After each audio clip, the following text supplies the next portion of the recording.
Welcome back. I'm Mel Robbins, and today we're talking about a mindset reset, which is when you identify the default programming in your mind. You know, that critical voice that's constantly chirping away in the background. You're never good enough. You didn't get it right. You look fat.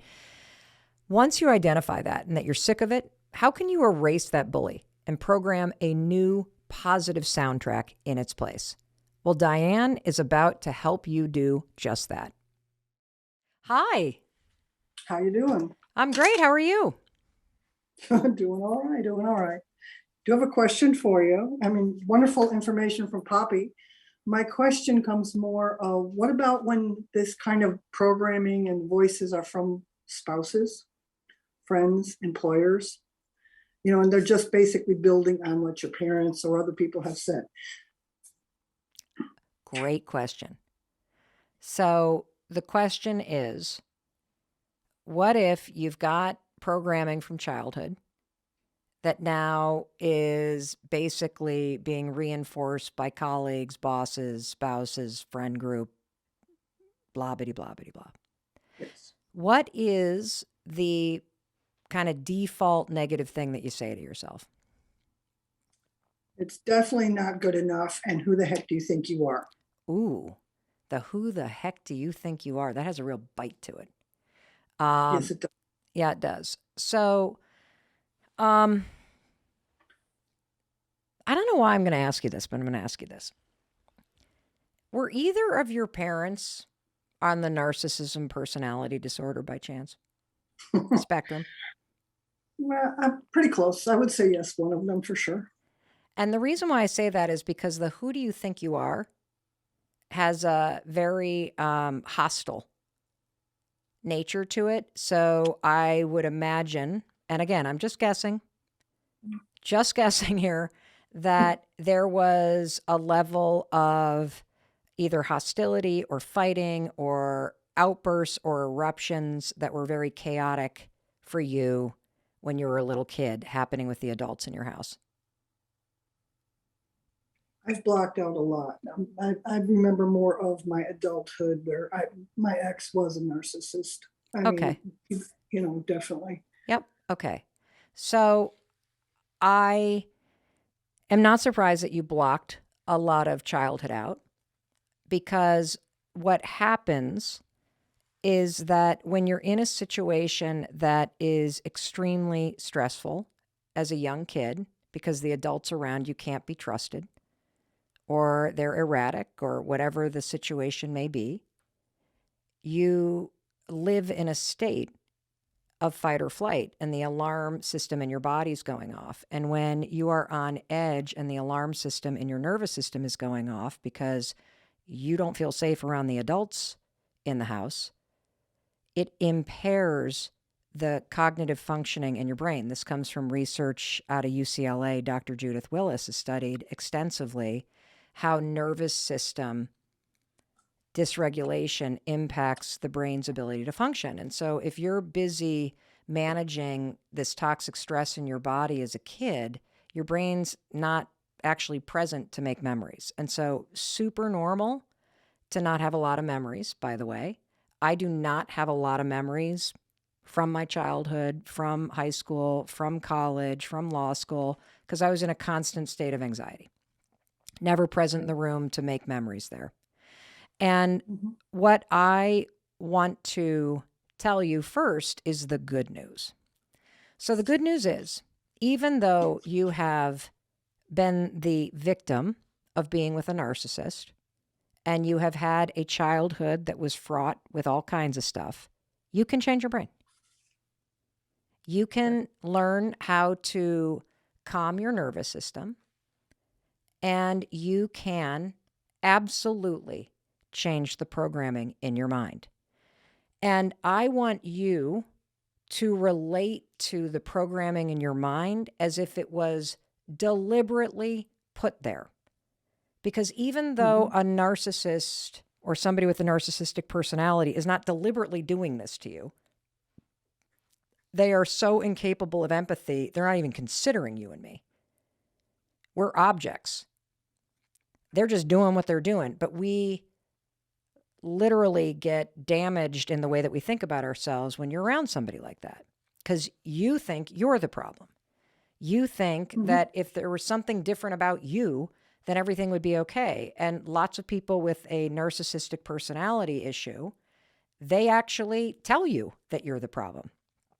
And so this was a deliberate programming in your mind at the hands of other adults. Now, the good news is you're an adult and you can take deliberate steps to reprogram your mind.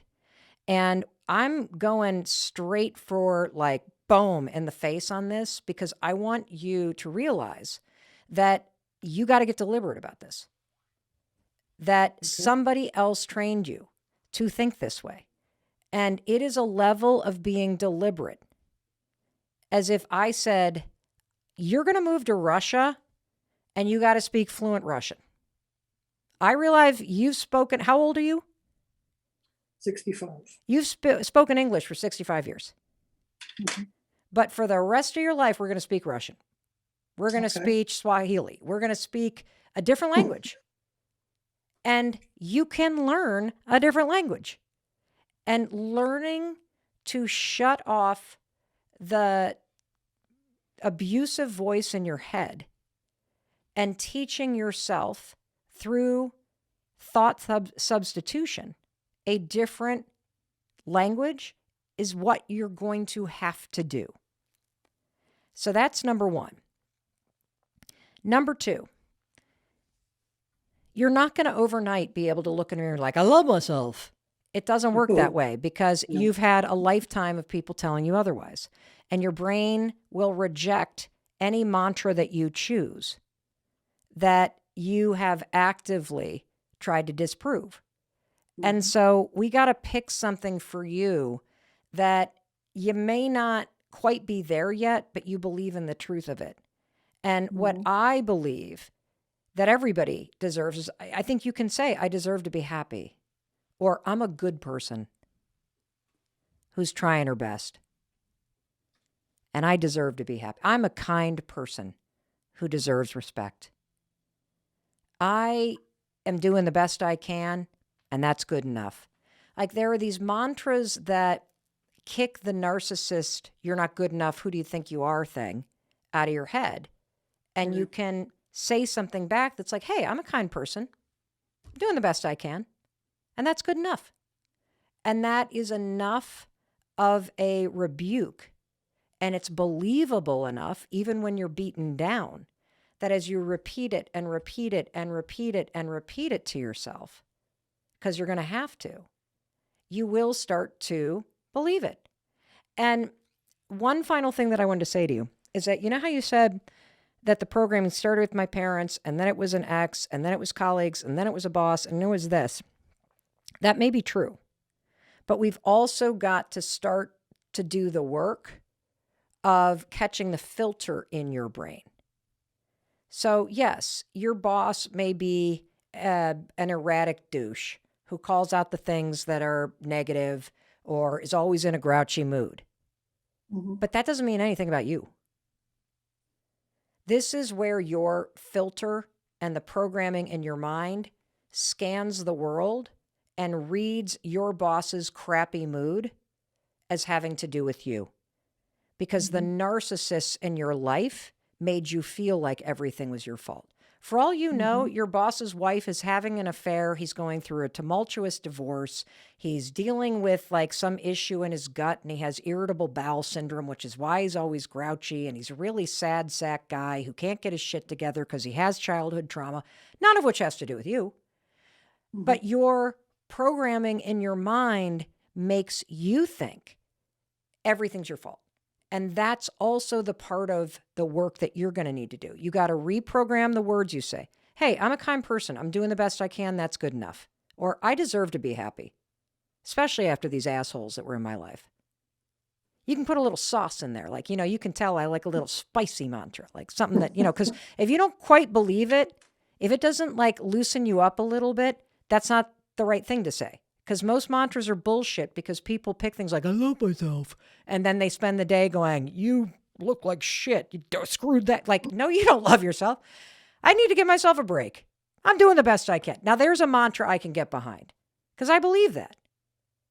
And so pick something believable, put a little edge or fun into it because it shakes the mood down a little bit. And then go to work on this filter that you have of making everything is your fault because it's freaking not. Your stupid parents and your dumb ex-husband, all of whom were mentally challenged with narcissistic personalities, made you think that horseshit. You're not to blame for that, but you have a responsibility to change the way you talk to yourself and to basically go, not everything's about me. Thank God. I love that you're laughing now. You seem lighter. What did you get out of this? I love the one thing, it's not everything's about me, period.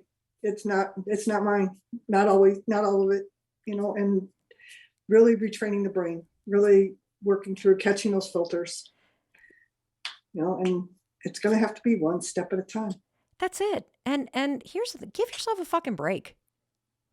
Seriously. Give yourself a break.